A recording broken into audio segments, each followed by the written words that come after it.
दूसरा अकीदा ये आपने समात फरमा लिया। दूसरा हमारा ये भी अकीदा है, सबसे पहले मर्तबा नबूवत हुजूर को मिला। मर्तबा नबूवत सबसे पहले दुनिया में, अगरचे ऐलान नबूवत के साथ पहले नबी हजरत आदम है, लेकिन रब जब नबूवत बांट रहा था तो सबसे पहले किसे दिया? हमारे आका हुजूर अकरम सल्लल्लाहु अलैहि वसल्लम। इसीलिए कहा वही अव्वल वही आखिर वही ताहा वही यासीन। क्या बात है। आका करीम अलैहिस्सलाम अव्वल भी हैं आखिर भी हैं। मर्तबा नबूवत में सरकार पहले हैं और ऐलान नबूवत में सरकार आखिर है। सबसे पहले मर्तबा नबूवत हुजूर को मिला। इसी वजह से आलम अरवाह में रोज मिसाक में तमाम अंबिया से हुजूर पर ईमान लाने और हुजूर की मदद करने का वादा लिया गया, और ये कुरान में है। कुरान में है वइज़अख़ज़ना मीसाक़न नबिय्यीन लमा आतैतुकुम मिन किताबिन व हिकमा सुम्मा जाअकुम रसूलुम मुसद्दिक़ुन लिमा मअकुम लतु'मिनुन्न बिही व लतंसुरुन्ना। ठीक है, सारे नबियों से ये वादा लिया गया, और बाकी जितने नबियों को भी मनसब नबूवत मिला इसी शर्त पे मिला कि मेरे नबी को मानोगे तो तुम्हें नबूवत मिलेगी। ये बड़ी पुरलुत्फ बात है।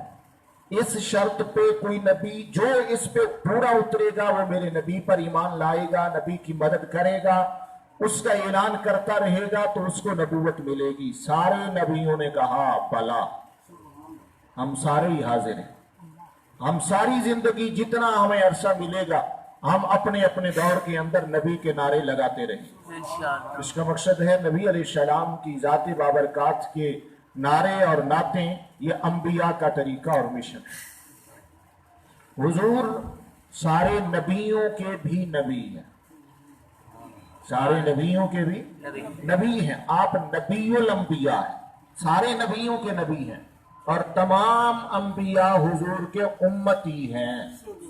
सब ने अपने अपने दौर के अंदर हुजूर की नियाबत में काम की। जितने भी नबी आए वो सारे हुजूर के नायब बन के आए। ये भी समझने की बात है, हुजूर अल्लाह के नायब और बाकी सारे नबी हुजूर के नायब बन के यहां काम करते रहे। अल्लाहु अकबर। अल्लाह ताला ने हुजूर अकरम सल्लल्लाहु अलैहि वसल्लम को अपनी जात का मजहर बनाया और हुजूर के नूर से तमाम आलम को मुनव्वर फरमाया। और आप यूं दुनिया के अंदर जलवागर हैं जैसे सूरज आसमानों पर चमकता है तो पूरी दुनिया पे नूर फैलता है। आप तशरीफ गुंबद खजरा में फरमा हैं और नूर पूरे आलम में फैला हुआ है।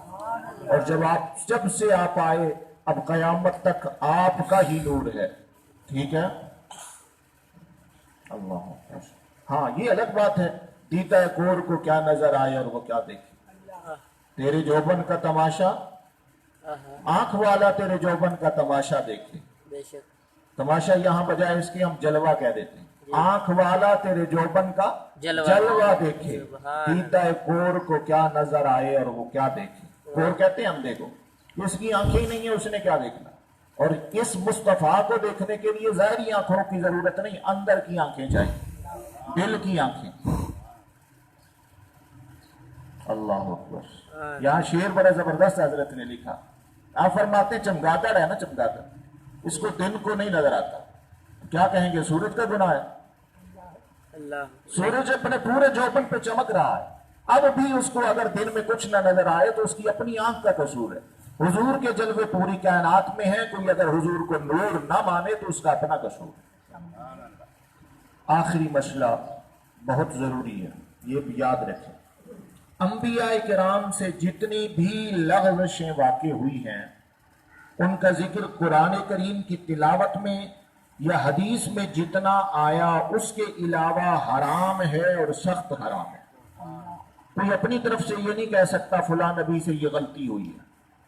जितना कुछ हदीस या कुरान में आया बस उतना ही है, और औरों को किसी को भी नबियों की शान में लब कुशाई की मजाल ही नहीं। अल्लाह अज़्ज़ा व जल उनका मालिक है, जिस तरह चाहे वो खुद उनसे जो चाहे पूछ गुछ करे और जैसे पूछे, किसी दूसरे को ये नहीं है। और वो उसके प्यारे बंदे हैं اور اپنے رب کے لیے وہ جس طرح چاہیں آجزی فرمائیں، کوئی دوسرا ان کے لیے وہ کلمات استعمال نہیں کر سکتا۔ یہ بھی سمجھے ذرا، بڑی ہمارے اس معاشرے پہ یہ بات ہوتی ہے، نبی خود اپنے رب کے سامنے جتنی عاجزی کے ساتھ جو چاہیں کہیں کہہ سکتے ہیں، لیکن امتی نبی کے بارے میں وہ نہیں کہے گا۔ سمجھ آئیے؟ ایک سمجھانے کے لیے میں کہہ دیتا ہوں، حضور نے فرمایا قل انما انا بشر مثلکم، میں تمہاری طرح مثل ہوں، میں تمہاری طرح انسان ہوں، میں تمہاری مثل ہوں۔ حضور ہمیں کہیں کہہ سکتے ہیں کہ میں تمہاری مثل ہوں، لیکن ہم نہیں کہہ سکتے کہ ہم حضور کی مثل ہیں۔ اللہ بے شک یہ سمجھ آئیے؟ جی یہ سمجھنے کی بات ہے، جھگڑا اس پہ نہیں ہے نور بشر پہ۔ بات یہ ہے کہ لوگ دلیل اسی آیت کو پڑھ کے کہتے ہیں دیکھو جی حضور نے خود کہا میں تمہاری طرح بشر ہوں۔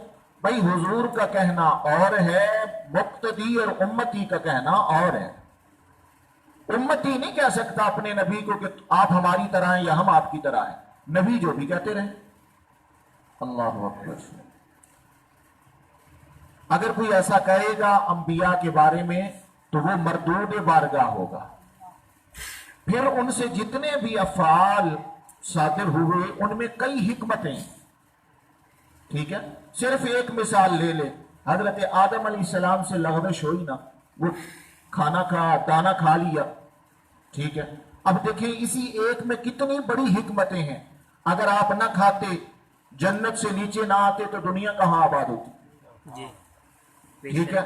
نہ کتابیں اترتی، نہ نبی آتے، نہ رسول آتے، نہ جہاد ہوتا، نہ نماز ہوتی، نہ حج ہوتا، نہ زکوٰۃ ہوتی۔ تو یہ سارے کام کس کی؟ ان کی ایک لغزش کی برکت سے ہو گئے۔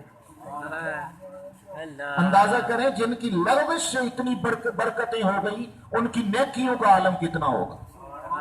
اس لیے ہمارے بزرگ فرماتے ہیں حسنات الابرار سیئات المقربین، اللہ کے قریبی جتنے لوگ ہوتے ہیں ان کی لغزش بھی بڑے بڑے نیکیوں کی نیکی سے اعلیٰ ہوتی ہے۔ سبحان اللہ۔ ان کی لغزش ظاہراً جو ہمیں خطا لگتی ہے، غلطی لگتی ہے ظاہراً، ان کی وہ خطا بھی بڑے بڑے غوث کتب ابدال کی نیکیوں سے اعلیٰ ہوتی ہے۔ سبحان اس لیے کبھی اس بات کو لے کر کسی نبی پر کوئی طنز عام آدمی کرے تو یقیناً یہ حرام ہے اور غلط ہے۔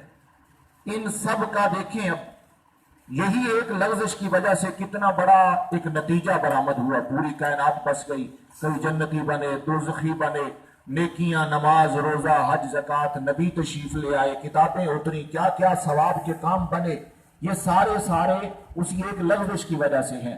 اس لیے وہ جانے یا ان کا خدا جانے، کوئی عام انسان انبیاء کی ذات کے بارے میں کوئی فیصلہ نہیں کر سکتا، بس ان پر ایمان لانا ہے اور ان کے نیک مشن کی تائید کرنی ہے۔